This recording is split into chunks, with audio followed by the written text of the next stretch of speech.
Hi everyone, welcome to VRR tutorials once again. ఈ సెషన్లో మనం 1000 సి లాంగ్వేజ్ ప్రోగ్రామ్స్ నేర్చుకునే మన జర్నీలో మరొక ప్రోగ్రామ్ చూడబోతున్నాం. ఈ ప్రోగ్రామ్ స్విచ్ పైన, కాకపోతే ఇక్కడ మనకి స్విచ్లో ఒక కండిషన్ని ఇవ్వడం జరిగిందనమాట. అర్థమైందా? ఇంతకు ముందు వరకు మనం ఏం చేసేవాళ్ళం అంటే ఒక ఎక్స్ప్రెషన్ ఇచ్చేవాళ్ళం, అలాగే ఇప్పుడు ఒక కండిషన్ ఇస్తున్నాం. అంటే ఒక 2 వేరియబుల్స్ని కంపేర్ చేస్తున్నాం, ఒకదాంతో ఒకటి కంపేర్ చేస్తున్నాం. ఓకే, ఈ ప్రోగ్రామ్ రిజల్ట్ ఎలా ఉంటుంది అనేది చూద్దాం. మనం ముందుగా ఇక్కడ మనం చూసినట్టయితే ఒక 2 వేరియబుల్స్ తీసుకోవడం జరిగింది. 2 వేరియబుల్స్ a, b అనే 2 వేరియబుల్స్ తీసుకోవడం జరిగింది, integer variables. First of all ఈ 2 వేరియబుల్స్లోనికి కూడా డేటాని యూజర్ ద్వారా తీసుకోవడం జరుగుతుంది. ఓకేనా, యూజర్ ఇవ్వమని, డేటా ఇవ్వమని అడగడం జరుగుతుంది. యూజర్ డేటా ఎంటర్ చేసిన తర్వాత ఆ డేటాని ఏ అండ్ బి అనే ఈ వేరియబుల్స్లో స్టోర్ చేసాం. స్టోర్ చేసిన తర్వాత స్విచ్లో ఆర్గ్యుమెంట్గా ఏం పాస్ చేస్తున్నాం అంటే ఒక ఎక్స్ప్రెషన్ని పాస్ చేస్తున్నాం అనమాట. That is a greater than B. A greater than B అనే ఈ పర్టికులర్ ఎక్స్ప్రెషన్ ఇక్కడ మనం ఎంటర్ చేస్తే ఇది ఏమి రిటర్న్ చేస్తుంది అంటే ఏ బి కంటే కూడా పెద్ద నెంబర్ అయితే, ఏ బి కంటే పెద్ద నెంబర్ అయితే 1 రిటర్న్ చేస్తుంది, లేదనుకుంటే 0 రిటర్న్ చేస్తుంది. అంటే ట్రూ ఆర్ ఫాల్స్ అనమాట. ఏంటి? True or false, 1 or 0. If it is 0, ఒకవేళ ఈ ఏ గ్రేటర్ దెన్ బి అనే ఈ ఎక్స్ప్రెషన్ 0ని రిటర్న్ చేసినట్టయితే, సో దాని అర్థం ఏంటి? ఏ బి కంటే పెద్దది కాదు అని, అంతే కదా. So automatically % d is the maximum number అని చెప్పేసి బి ప్రింట్ అవ్వాలి. ఓకేనా. ఒకవేళ ఈ పర్టికులర్ కండిషన్ ట్రూ అయినట్టయితే, ఈ పర్టికులర్ కండిషన్ ట్రూ అయినట్టయితే ఈ పర్టికులర్ ఎక్స్ప్రెషన్ 1 రిటర్న్ చేస్తుంది. 1 అంటే ట్రూ అనమాట. ట్రూ రిటర్న్ చేస్తుంది, 1 రిటర్న్ చేస్తుంది. సో కేసు 1 అయితే ఇక్కడ ఏం జరగాలి? % d is the maximum number అని చెప్పేసి ఏ ప్రింట్ అవ్వాలన్నమాట. సో ఈ విధంగా మనకి ఒక కండిషన్ని ఎలా మనం స్విచ్ లోపల ఆర్గ్యుమెంట్గా పాస్ చేస్తాం, దాని నుంచి వచ్చే రిజల్ట్ని ఎలా మనం ఇక్కడ రిజల్ట్ని బేస్ చేసుకుని కోడ్ ఎగ్జిక్యూట్ చేస్తాం అనేది ఇక్కడ మనం చూడడం జరిగిందనమాట. ఒకసారి మనం ఈ కోడ్ ఎగ్జిక్యూట్ చేద్దాం. ఎగ్జిక్యూట్ చేస్తున్నాం, రన్ చేస్తున్నాం. ఇప్పుడు మనం చూసినట్టయితే ఎంటర్ ఫస్ట్ నెంబర్ అని అడుగుతుంది. ఫస్ట్ నెంబర్ ఈజ్ 78 అనుకుందాం. సెకండ్ నెంబర్ అడుగుతుంది. సెకండ్ నెంబర్ ఈజ్ 56 అనుకుందాం. 78 ఈజ్ ద మాక్సిమం నెంబర్ అని చెప్పేసి ఇక్కడ రావడం జరుగుతుంది. అదేవిధంగా 34 and 56 is the maximum number. Okay okay అయితే ఇక్కడ మనం చూసినట్టయితే ఒకవేళ ఏ ఈజ్ ఈక్వల్ టు బి అయితే పరిస్థితి ఏంటనేది ఒకసారి చూద్దాం. మనం చూద్దాం. రన్ చేస్తున్నాం. రన్ చేసి 45 అని ఇచ్చాను, 45 అని ఇచ్చాను. 45 ఈజ్ ద మాక్సిమం నెంబర్ అని చెప్తుంది. 45 ఈజ్ ద మాక్సిమం నెంబర్ అని చెప్తుంది. యాక్చువల్గా మనకు కావాల్సిన రిజల్ట్ ఏంటంటే బోత్ ఆర్ ఈక్వల్ అని రావాలి, కాకపోతే ఇక్కడ 45 ఈజ్ ద మాక్సిమం నెంబర్ అని చెప్తుంది. సో వన్స్ ఒకసారి ఎందుకు ఇలా వస్తుంది అనేది ఒకసారి చూద్దాం. మనం డిఫాల్ట్ ఇద్దాం. మనం డిఫాల్ట్ ఇస్తే డిఫాల్ట్ వస్తుందా లేదా చూద్దాం. అంటే డిఫాల్ట్ అని చెప్పేసి ఇక్కడ printf both are equal అని చెప్పేసి ఇద్దాం. both are equal అని ఇద్దాం. రన్ చేద్దామా? రన్ చేస్తున్నాం. 45 ఇస్ ద మాక్సిమం నెంబర్ అని చెప్తుంది తప్పిస్తే both are equal అని మాత్రం చెప్పట్లేదు. ఇక్కడ ఏంటో ఒకసారి చూద్దాం మనం ఎందుకు రావట్లేదు అనేది.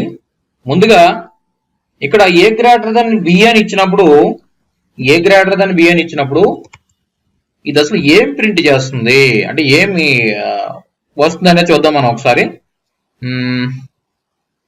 % d ఏం రిటర్న్ చేస్తుంది అనేది చూద్దాం. ఏ గ్రేటర్ దెన్ బిని మనం తీసుకుంటున్నాం. ఓకేనా, జస్ట్ రన్ చేద్దాం. 45 0 రిటర్న్ చేస్తుంది. ఓకే, రెండు 45 ఇస్తే 0 రిటర్న్ చేస్తుంది అనమాట. అర్థమైందా? ఇక్కడ 0 రిటర్న్ అవుతుంది. ఈ పర్టికులర్ ప్రింట్ స్టేట్మెంట్ వల్ల ఏం రిటర్న్ అవుతుందంటే 0 రిటర్న్ అవుతుంది. 1 సెకండ్. 34 12 1 రిటర్న్ అయింది. ఇప్పుడు ఏ రిటర్న్ అయింది? 1 రిటర్న్ అయింది. ఓకేనా? అంటే ఏమవుతుంది అనమాట, 0 రిటర్న్ అవుతుంది అనమాట. ఎప్పుడైతే మనం ఈ విధంగా ఇచ్చామో ఇది 0 రిటర్న్ అవుతుంది automatically. 45 is the maximum number అని చెప్పేసి ఇది ఈ పర్టికులర్ స్టేట్మెంట్ రన్ అవుతుంది అనమాట. సో ఇప్పుడు మరి దీనికి సొల్యూషన్ ఏంటి? 0 రిటర్న్ అయితే డెఫినెట్ గా ఎప్పుడైతే 0 రిటర్న్ అవుతుందో ఆటోమేటిక్ డిఫాల్ట్ రాదు, అది డిఫాల్ట్ కంట్రోల్ రాదు కదా. సో అది ప్రాబ్లం అక్కడ. సో మరి ఏం చేద్దాం అంటే చూడండి, if A not equal to 0, if A not equal to 0 అప్పుడు ఏమవుతుందంటే స్విచ్ కేసుకు వస్తుంది అనమాట. అర్థమైందా? అంటే ఏ అనేది నాట్ ఈక్వల్ టు 0 అయినప్పుడు మాత్రమే స్విచ్ కేసుకు వస్తుంది కంట్రోల్ అనేది ఇక్కడ మనం చూస్తున్నాం. ఓకే ఓకే ఎల్స్ ఒకవేళ రెండు ఈక్వల్ అయితే పరిస్థితి ఏంటి? ఒకవేళ ఈక్వల్ కాకపోతే అప్పుడు ఏ గ్రేటర్ దెన్ బీనా, బి గ్రేటర్ దెన్ ఏనా అనేది స్విచ్ కేసు డిసైడ్ చేస్తుంది. ఇఫ్ ఇన్ కేసు రెండు ఈక్వల్ అయితే కనుక అప్పుడు ఏం జరుగుతుంది అంటే, sorry A not equal to 0 ఏంటి? A not equal to B కదా, A not equal to B కదా, ఏ నాట్ ఈక్వల్ టు 0 అని ఇచ్చా, అక్కడ ప్రాబ్లం అదనమాట. రన్ చేద్దాం. 45 బోత్ ఆర్ ఈక్వల్. ఓకే, ఒకవేళ 45 35 is the maximum number. Then 56 67 is the maximum number. Okay, రెండు ఈక్వల్ అయితే 4 both are equal.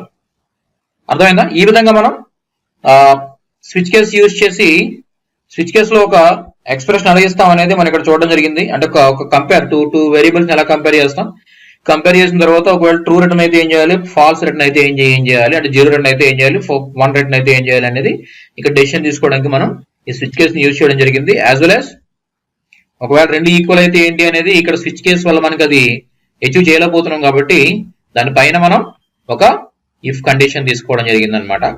ఓకేనా? సో ఈ విధంగా మనం ఒక ప్రోగ్రామ్ చూడడం జరిగింది స్విచ్ పైన.